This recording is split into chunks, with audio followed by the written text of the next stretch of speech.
This shoe has surpassed pretty much every single one of my expectations, except it kind of smells like glue. What's up everybody, I'm Seth Fowler, and today I'm reviewing one of my most anticipated sneaker releases of the year, the Nike Sacai Blazer.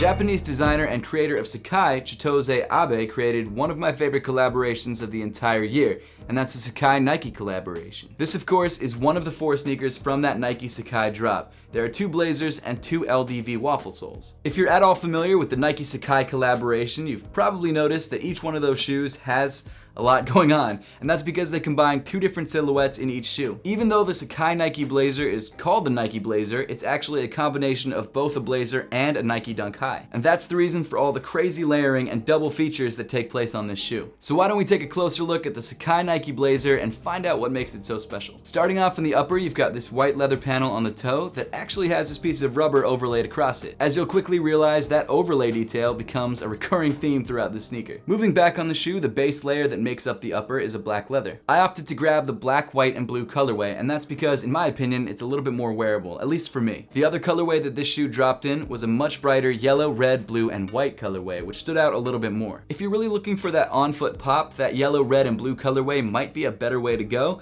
but I still think this shoe really stands out because of all the craziness that's going on, so I didn't feel like I needed that extra brightness of color. Plus, blue is one of my favorite colors, so having it as the main accent color on the shoe, I'm definitely down with. That black leather base layer that I mentioned earlier seems to come in the shape of a blazer, and that's probably why the shoe is called a blazer and not a dunk. Moving back on the shoe, you've got 2 overlapping lace eyelet reinforcement panels. The bottom one is from the Blazer, and the top one comes in blue and is from the Nike Dunk High. I really like the way that she chose to overlap these panels because I feel like she put the more interesting one on top. This blue panel just has a more interesting sort of zigzag form to it and really makes the shoe stand out more than the Blazer panel would. Then weaving through the eyelets, you've got 2 sets of laces, one in black and one in white. Something I didn't realize until I got the shoe in hand is that both laces actually go through the same exact eyelet. To my surprise, it doesn't actually make the shoe any harder to tighten or loosen, but the fit in each eyelet is a little bit snug. If you don't like the white and black lace combination, the shoe also comes with an extra set of white laces and an extra set of blue laces. Then underneath the laces, you've got another one of those signature Sacai Nike features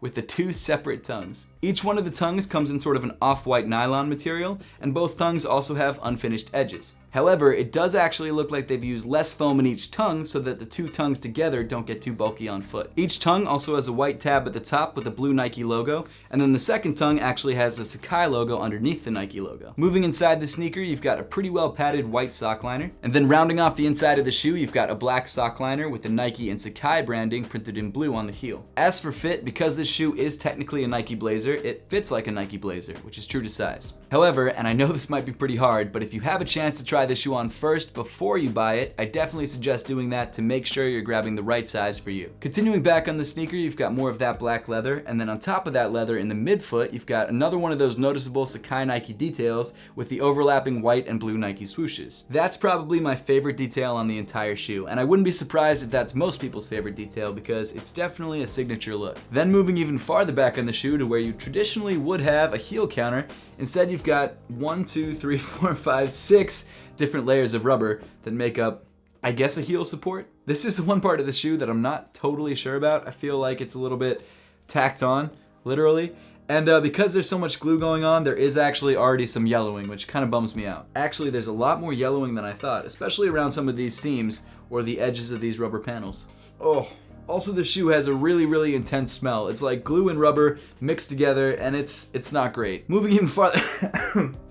Oh man, I shouldn't have breathed that in so heavily. Whew. Then on the back of the shoe, you've got a blue leather pull tab and a white leather panel with the Nike Sacai branding printed in black. Continuing down on the shoe, you've got more layered rubber that kind of creeps up onto the upper and is really now starting to remind me of paper mache, which is kind of bumming me out, but I don't think it's the worst thing in the world. Then finally moving to the bottom of the shoe, you've got a gum herringbone outsole and just a huge amount of white rubber layered on the heel. Like, it's ridiculous. The shoe is very heavy in the back, way more than I ever could have expected. That's That's kind of nuts. The Sacai Nike Blazer is definitely one of the most interesting shoes to drop this year, and at $140, if you had a chance to grab it at retail, I would have said this is a must cop. Personally, I really enjoy the shoe. I think it's a really interesting and unique looking sneaker, and that's what I like about it.